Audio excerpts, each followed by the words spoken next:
Comprehensive Agreement on the Bangsamoro 2014 marks the first significant peace agreement worldwide in 10 years and has become an inevitable reference for any other contemporary peace process. During 17 years of negotiations, the government of the Philippines and the Moro Islamic Liberation Front managed to build up a creative hybrid architecture for verifying the ceasefire, supporting the negotiations, and implementing the agreements. With the participation of Filipinos and members of the international community, the military and civilians and institutions and civil society. The island of Mindanao and the Sulu Archipelago. Mindanao, an island located in the south of the Republic of the Philippines, has long been home to members of the Islamic faith. The resistance by the Bangsamoro people that began with the Spanish invasion of the 16th century has continued into the present as their liberation movement sought independence from first the United States and later the Republic of the Philippines itself. The history of Mindanao. Islam first arrived in the Mindanao in the 13th century. Mindanao remains a crossroads for a diverse array of ethnic and religious groups, including the descendants of Japanese immigrants. The introduction of Islam. Islam is believed to have first arrived in Mindanao 13th century. According to local legend, Muslims from what is now Malaysia visited the island and attempted to convert a pair of brothers who were leaders of their communities. While the older brother was deeply moved by the teaching of Islam and decided to convert. The younger did not. To avoid any strife with his brother, the younger man decided to move the mountains. The Muslim residents of Mindanao are said to be the descendants of the older brother, while the indigenous groups on the mountains, like the Monoban Tudaray, are said to be the descendants of the younger. As such, the Muslim and indigenous groups are considered siblings. The people and religions of Mindanao. The ethnic and religious distribution of modern Mindanao is complicated. There are large numbers of Muslims in the central provinces of Lanao del Sur and Mindanao, and on the islands of Pasilan, Sulu, and Tawi-Tawi. They spend their days faithfully following the 5 pillars of Islam. Verses of the Quran play at great volume from mosque loudspeakers announcing the 5 daily prayers times. Goats are slaughtered from celebrations, and the whole fast known as Kanduli. Everyone fasts from sunrise to sundown during the holy month of Ramadan and avoids scheduling meetings and appointments for the afternoon, as it becomes difficult to concentrate on work at the time. Support package for the Mindanao. The Japanese government revealed its support package for peace and stability in Mindanao at a meeting between Prime Minister Junichiro Koizumi and President Gloria Arroyo in December 2002. This was a full-fledged support program under which the Japanese government would provide support for a peace in Mindanao on the basis of 3 priority areas: support for policy formulation and implementation, support for improvement of basic human needs, and support which contributes directly toward peace building and the fight against terrorism. How did the conflict came about? What are the root causes? Who are the main actors and what is it about? The root cause of armed conflict in Mindanao can be found in the narrative of Mindanao peoples' continuing struggle for their right to self-determination. A struggle that involves an assertion of their identity and demand for meaningful governance in the face of the national government's failure to realize genuine social progress and peace and development in the Philippines. The struggle is also a response to historical injustices and grave human rights violations committed against the peoples of Mindanao. With the clamor to correct these historical injustices and to recognize their inherent right to chart their own political and cultural path, The Bangsamoro people, together with their non-Moro allies, have struggled to get their calls heard and acted upon by the central government.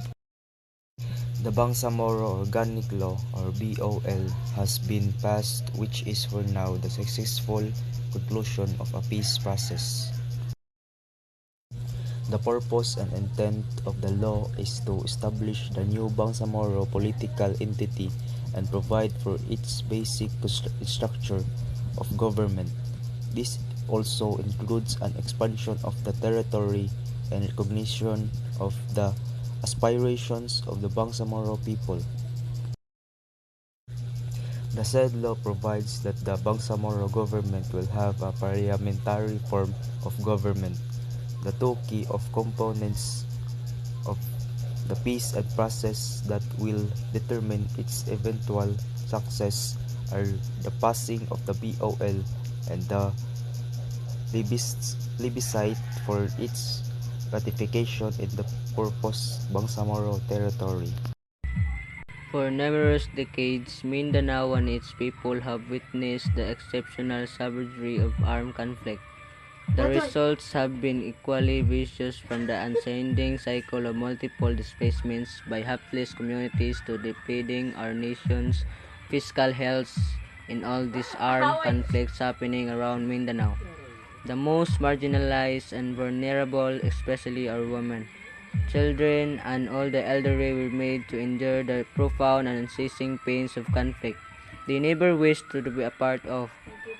Now that the BOL has been successfully ratified and the installation of transition structure through the Bangsamoro Translation Authority or BTA is underway, prospects towards a significant improvement in the lives of the peoples of Mindanao and hopefully in the whole country as well. The current armed conflict in Mindanao reflects the recurring call for the fulfillment of the rights to self-determination of the Muslim population in the Philippines in order to obtain sustainable peace. With almost 40 years of fighting between Muslim arms opposition groups and the Philippines military forces, and the resulting of high toll of human lives, the search of sustainable peace of full respect of human rights remains a big challenge. The current armed conflict started in late 1916 when a Muslim armed group, Moro National Liberation Front or MNLF, started to advocate for a Moro homeland.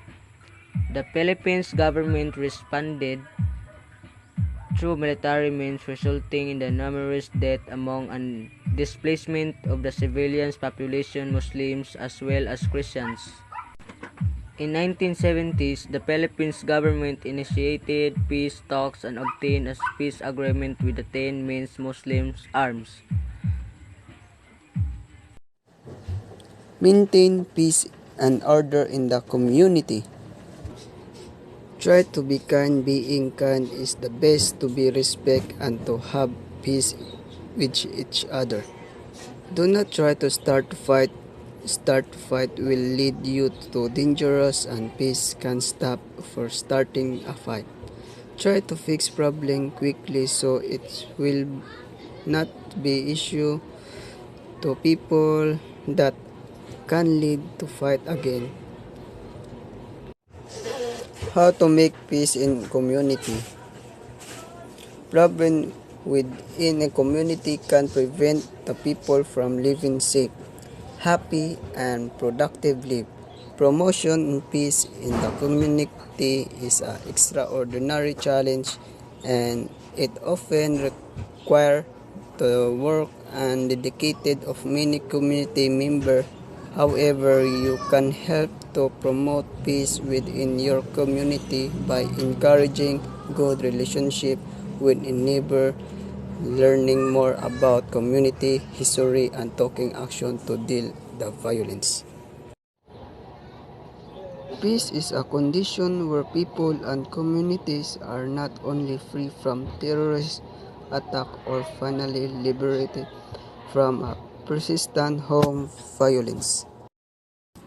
Rather, peace where every person enjoy the basic human rights of security, property, good education, plentiful food, accessible healthcare, clean water,